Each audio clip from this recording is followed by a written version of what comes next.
अगर आप एक स्टूडेंट हैं तो मैं आपको रिकमेंड करूंगा कि आप मेरे यूरिक एसिड के पिछले 3 वीडियोस भी देख लें और मैंने यूरिक एसिड पर एक आर्टिकल भी लिखा है, उसे भी आप एक बार जाकर ज़रूर पढ़ें ताकि आपको यूरिक एसिड के बारे में अच्छी तरह से समझ में आ जाए।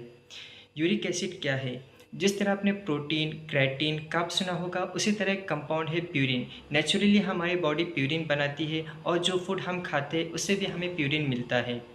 नॉर्मली हमारे बॉडी में मेटाबॉलिज्म और कैटाबॉलिज्म होते रहता है। जब हमारे बॉडी में प्यूरिन का ब्रेकडाउन होता है तो एंड में यूरिक एसिड वेस्ट प्रोडक्ट के फॉर्म में बनता है, जो ब्लड से किडनी फिल्टर करके यूरिन के थ्रू बाहर निकलती है। प्रॉब्लम तब आती है जब यूरिक एसिड का लेवल नॉर्मल लेवल से बढ़ जाता है। यूरिक एसिड क्यों बढ़ता है? यूरिक एसिड बढ़ने के बहुत से रीज़न्स है। इस वीडियो में हम सिर्फ मेन रीज़न को डिस्कस करेंगे।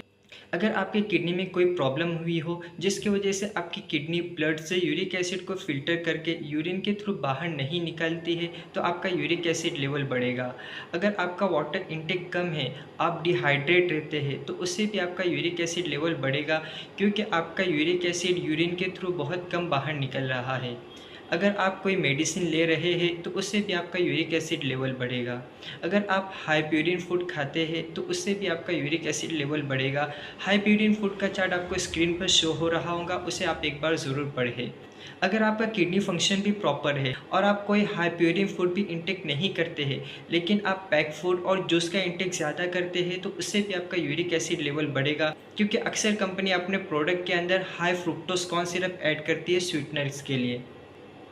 कुछ बीमारियों की वजह से भी आपका यूरिक एसिड लेवल बढ़ेगा, जैसे high blood pressure, psoriasis, leukemia, G6PD deficiency, HGPRT deficiency, genetic factor, stress, diabetes, obesity, thyroid, alcohol, polycythemia vera and others.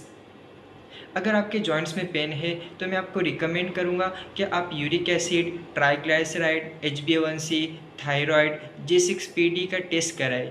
अगर वो नॉर्मल आते हैं तो आप CBC, ESR, CRP, ANA, RA, NTCCP, calcium, vitamin D3, HLE-B27 का test कराएं। अगर आपको देखना है कि आपका किडनी फंक्शन प्रॉपर है या नहीं, तो उसके लिए आप क्रेटिनाइन और EGFR का टेस्ट करा सकते हैं। यूरिक एसिड लेवल बढ़ने से क्या प्रॉब्लम हो सकती है? यूरिक एसिड बढ़ने से आपको किडनी स्टोन हो सकता है, आपके जॉइंट्स में पेन हो सकता है और कभी पेन के साथ जॉइंट्स के एरिया में स्वेलिंग भी होगी, मेनली लोअर जॉइंट्स, जिसे हम गाउटी आर्थराइटिस कहते हैं। यूरिक एसिड को कम कैसे करें?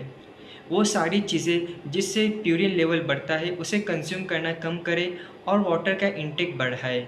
यूरिक एसिड को कम करने के लिए आप मेडिसिन भी ले सकते हैं, जैसे एलोपिरिनॉल, प्रोबिनिसिड, जिससे आपका यूरिक एसिड लेवल कम होगा और किडनी के थ्रू यूरिक एसिड का एक्सक्रिएशन भी बढ़ेगा। अगर ये वीडियो आपको इन्फॉर्मेटिव लगी हो तो दूसरों तक भी शेयर करें।